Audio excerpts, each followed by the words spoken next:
নমস্কার বন্ধুরা, আমি সুপর্ণা রেসিপিতে তোমাদের সবাইকে স্বাগত।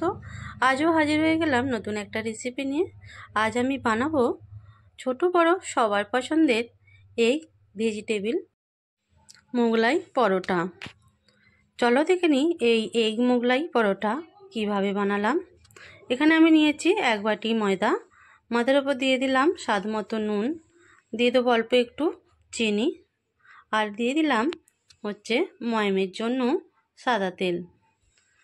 সব কিছুকে হাত দিয়ে বেশ ভালো করে মাখিয়ে নেব।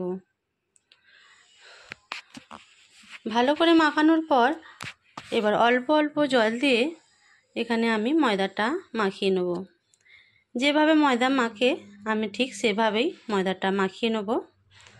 ময়দাটা মাখানো হয়ে যাওয়ার পর অল্প একটু উপর থেকে তেল বুলিয়ে এটাকে আমি এবার একটু ঢাকা দিয়ে রেখে দেবো। এবার এই স্টাফিংটা আমি তৈরি করব। এখানে আমি এরপর প্যানেতে তেল গরম হলে সরু করে কেটে রাখা প্রথমে আমি দিয়ে দিলাম আলুটা একটু নেড়ে চেড়ে এর মধ্যে দিয়ে দেবো কুচনো পেঁয়াজটা দিয়ে একটু নাড়াচাড়া করে নেব।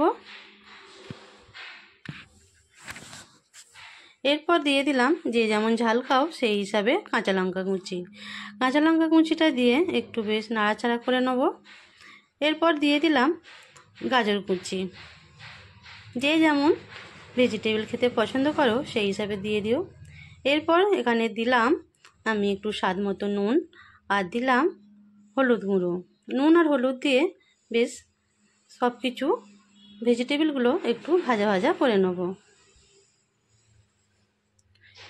এরপর দিয়ে দিলাম শেষে বাঁধাকপি কুচোনাটা দিয়ে আবারও ভেজে নেব। এর সঙ্গে ভাজা হয়ে গেলে আমি উপর থেকে একটু দিয়ে দিলাম লাল লঙ্কার গুঁড়ো, আর দিয়ে দিলাম আমচুর পাউডার, আর দিয়ে দেবো ভাজা মশলার সঙ্গে আবারও একবার ভালো করে নেড়ে চেড়ে নেব। সব শেষে দিয়ে দেবো বেশ খানিকটা কুচোনা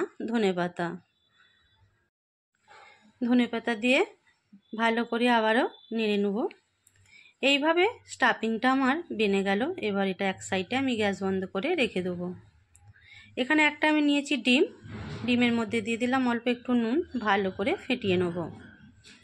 এরপর একটা লেচি কেটে আমি একটা বড় দেখে রুটি বানিয়ে নিলাম। এরপর এর মধ্যে আমি দিয়ে দিলাম স্টাফিংটা দিয়ে দেখো এর মধ্যে যে ডিমের গোলাটা আমি ফেটে রেখেছিলাম সেটা অল্প অল্প করে এইভাবে চামচে করে তুলে আমি যে স্টাফিংটা করেছি তার উপরে দিয়ে দেবো। এরপর হাত দিয়ে দুদিকটা এইভাবে মুড়ে নেব। এইভাবে মুড়ে আমি হাতে অল্প একটু জল নিয়ে চারদিকটা করে দেবো যাতে খুলে না যায়। এরপর নিচে যে দুই দিকটা খালি আছে সেই দিকটাও মুড়ে দেবো। তো এইভাবে আমি বানিয়ে নিলাম মোগলাই পরোটাটা। এরপর গরম তেলে আমি এটা ছেড়ে দেবো। এক পিঠটা হয়ে গেলে আমি এবার অন্য পিঠটা উল্টে দেবো। এইভাবে উল্টে পাল্টে গ্যাসটা একটু লো ফ্লেমে করে আমি মোগলাই পরোটা ভেজে নেব, নালে ভেতরে যে ডিমটা দিয়েছি সেটা কাঁচা থাকতে পারে। তো ভেজে নিলাম মোগলাই পরোটা। এইভাবে আমি 3টে মোগলাই বানিয়ে নিয়েছিলাম।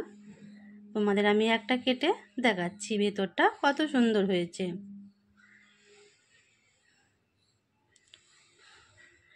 এটা ছোট বড় সবাই পছন্দ, সবাই খেতে পারবে। তো আজকের আমার রেসিপিটা কেমন হয়েছে অবশ্যই জানিও। সবাই ভালো থেকো, সুস্থ থেকো, ধন্যবাদ।